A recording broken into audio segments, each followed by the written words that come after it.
Kalau saudara lihat di thumbnail ini, saya muat beberapa contoh Alkitab.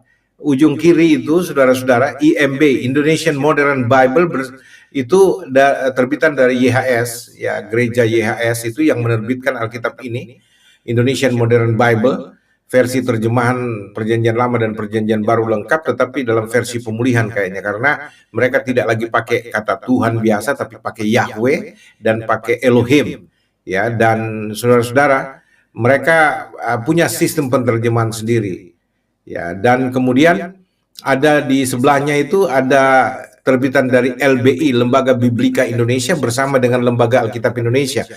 Kenapa mereka bersama? Karena satu pencetakan. LBI sendiri, Lembaga Biblika Indonesia, itu tidak lagi punya percetakan. Dulu ada di ND, di daerah timur sana, ya. Tetapi kayaknya sudah ditutup itu, karena mungkin nggak tahu, Katolik bangkrut atau saya nggak ngerti, karena tidak mampu membiayai lembaga biblikanya sendiri. Akhirnya numpang ke Lembaga Alkitab Indonesia. Ya, saya nggak tahu ya, kalau agama sebesar Katolik bisa bangkrut, tidak bisa membiayai lembaga biblikanya sendiri, itu LBI-nya, sehingga harus numpang sama Lembaga Alkitab Indonesia, bekerja sama untuk mencetak, terutama juga untuk mencetak Deuterokanonika mereka, ya.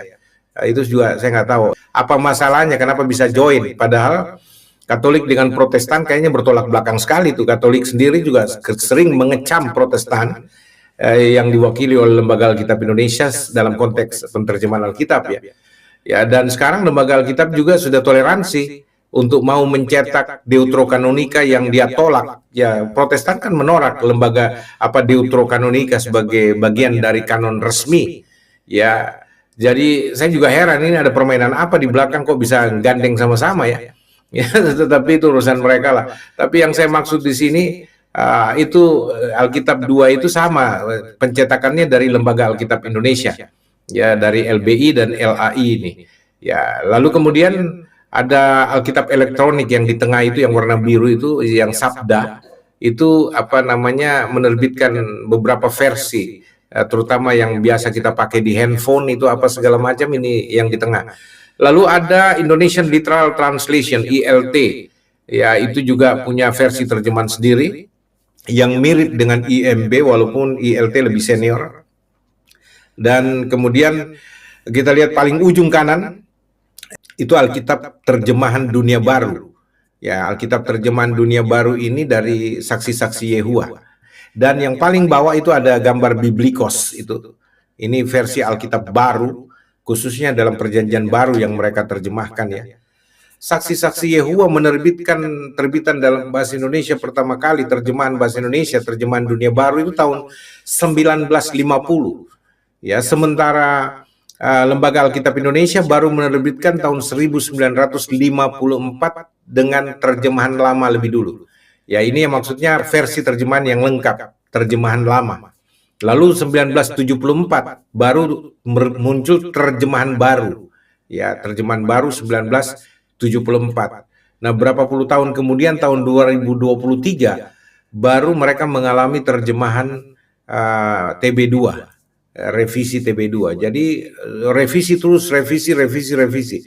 Dan saudara-saudara, itu gambar meja bundar dengan orang-orang yang pegang Alkitab masing-masing, terus ada Alkitab besar di tengah itu menjadi simbol bahwa kalau misalkan Departemen Penerjemahan Lembaga Alkitab Indonesia melakukan seperti ini, ya, Alkitab yang mereka selalu teliti tiap hari kerja mereka, kan mestinya meneliti Alkitab tiap hari, terjemahan Alkitab, bagaimana mencari kevalidan dari penerjemahan itu dan seterusnya.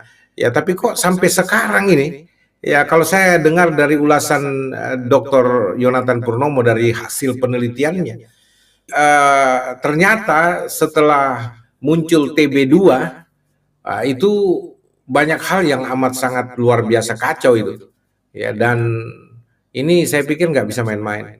Ada pantas apologet Kristen ini banyak pontang-panting ketika diserang oleh apologet Islam soal kesahihan kitab suci Alkitab dan ketidakkonsistenan beberapa ayat-ayat di dalam Alkitab. Termasuk saya juga mengalami banyak serangan itu dari pertanyaan-pertanyaan yang dilajukan oleh saudara-saudara Muslim, ya, khususnya apologet Islam yang memang serius melakukan semacam pertanyaan-pertanyaan yang bersifat kritik karena mereka punya berpikir logis bahwa kalau memang itu Alkitab firman Tuhan, masa tidak konsisten sih?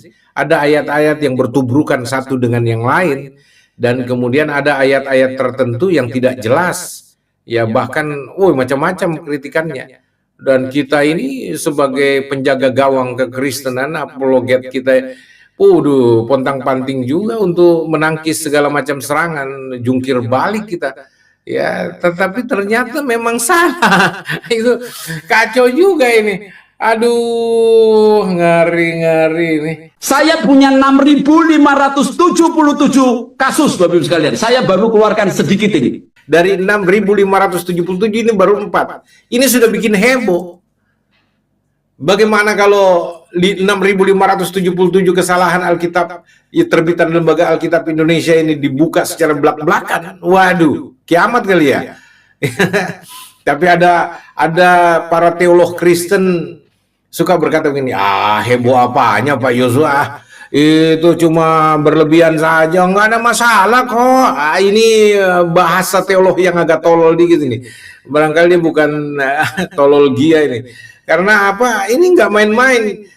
Bagaimana Anda seorang scholar, ahli katanya biblika itu, sudah buat jurnal segala macam, tapi ternyata Anda nggak ngeh gitu loh, bahwa Alkitab yang kita pakai ini punya banyak kesalahan gitu loh. 6.577 itu bukan hal yang main-main itu, saudara-saudara. Itu hal yang cukup luar biasa. Saya mau ambil intisarinya saja dan bahas dari sini, tapi tujuan saya untuk menggugah ya Lembaga Alkitab Indonesia, Lembaga Biblika Indonesia, dan aras-aras Gereja Nasional yang merupakan pengayom dari Lembaga Alkitab Indonesia, bahkan pengguna produk dari Lembaga Alkitab Indonesia. Ya, gereja-gereja sinodal ini yang pakai Lembaga Alkitab Indonesia, pakai Lembaga Biblika Indonesia ini, ya ternyata Alkitab ini kacau gitu loh. Dan ini boleh dikata bisa masuk pada taraf penyesatan ini. Ya, yang cilakanya kasihan teman-teman teman-teman pendeta yang tulus-tulus mau menyampaikan firman Tuhan, tapi ternyata ada sebagian tertentu yang bukan firman Tuhan ternyata karena salah. Ya, karena kalau firman Tuhan kan nggak mungkin salah gitu loh. Ya, jadi gimana dong gitu loh. Nah ini saudara-saudara, BBC 1 itu, BBC episode pertama membahas Matius 20 ayat 19. Ya, kalau Yesus adalah Tuhan, kenapa Yesus dibangkitkan? Ya, kalau Yesus adalah Tuhan, kenapa Yesus dibangkitkan?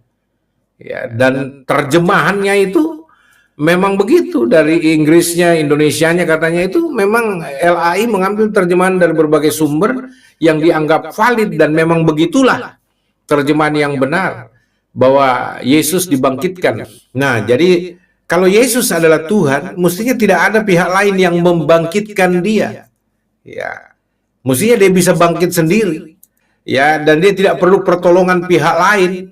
Tapi Lembaga Alkitab Indonesia membuat Yesus terpuruk sebagai objek Tuhan yang tidak berkuasa.